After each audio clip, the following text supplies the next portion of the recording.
Now that impeachment is over, Democrats hope to make a hard pivot to President Biden's agenda.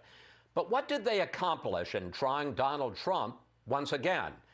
Here to discuss that, Democratic Senator Amy Klobuchar. And Senator, welcome back to Fox News Sunday.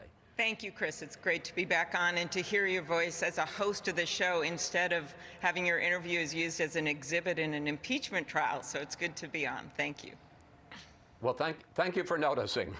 But in any case, what's the fallout from the trial? You heard my discussion just now with Senator Graham. What did Democrats accomplish impeaching and trying Donald Trump for the second time and then seeing him be acquitted for the second time? Well, you know, Chris, it's really not what we accomplished. This wasn't a matter of convenience right now, as our #1 goal is to get this pandemic under control. It's what our republic accomplished, what was the right thing to do for our nation. And as Liz Cheney, the #3 in leadership on the Republican side in the House, said on your show just last week, we've got to make sure that this doesn't happen again. And what this was about to me, Chris, is about not hiding history. This will now be seared in the memory of Americans for generations to come.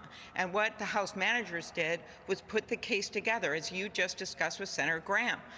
Put a timeline forward and showed exactly what Donald Trump did. And it resulted, I was disappointed in the result, but it resulted in the most bipartisan vote we've ever seen in an impeachment of a president of the United States. 7 courageous Republicans, including from very red states like Louisiana and Alaska, voted to convict this president because they agreed with Liz Cheney. This cannot happen again. And they joined, of course, every single Democrat who stood up for those police officers who put themselves between a mad mob and our safety.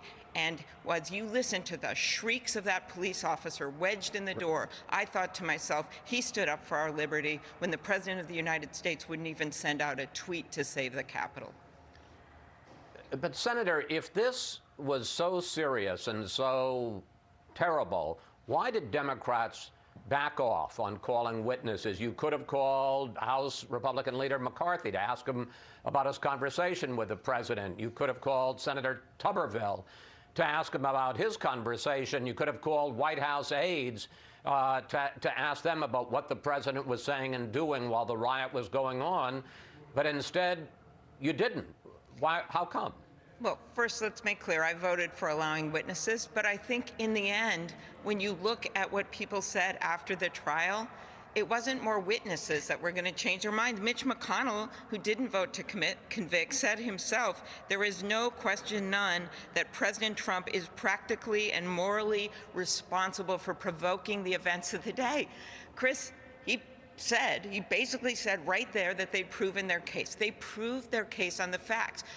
What happened here was a number of Republicans used as what I would call an excuse, not as a reason, a faux constitutional argument that somehow you couldn't convict a president after he was out of office. We know that's not true from precedent with the Secretary of War back in the 1800s. That's not true, including comments by conservative lawyers and scholars, the Republican Lawyer of the Year, and it's just not correct in the plain language of the Constitution. But that's what they wrapped themselves around when they gave their excuse for how they voted. It wasn't the facts. So my answer to you is, in this case, it would not have changed their minds. That's obvious, or Mitch McConnell would not have given the speech that he gave.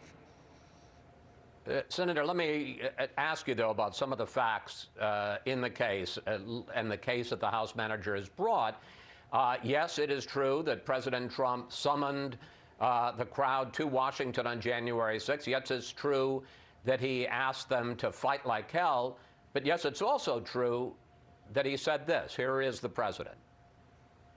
I know that everyone here will soon be marching over to the Capitol building to peacefully and patriotically make your voices heard.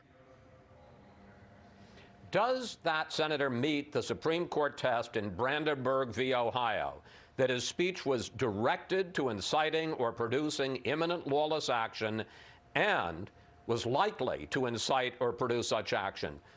Does it meet the legal standard for incitement? What the standard here is, Chris, it's about impeachment and whether or not he followed his oath of office, committed high crimes and misdemeanors. So let's look at what he did. To me, it's not just what he said in that speech. I mean, I've asked people to fight for things, to fight for 48-hour maternity leave,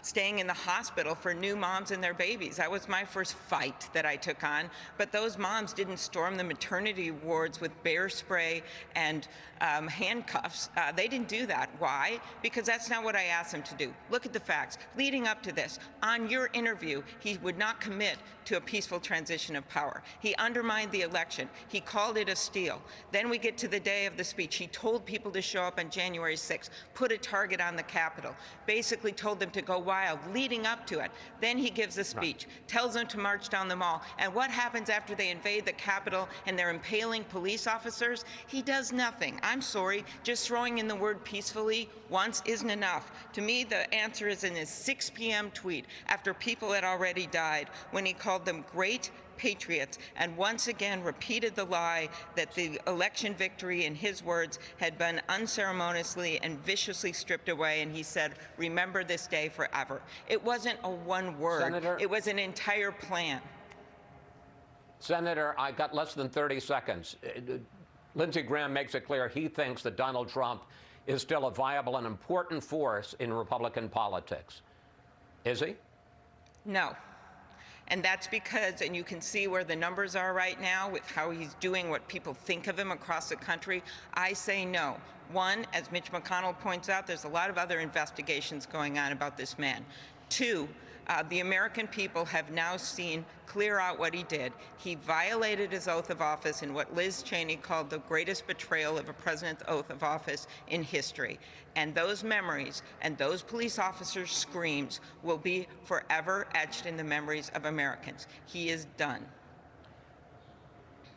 Senator Klobuchar, thank you. Thanks for your time. Always good to talk with you.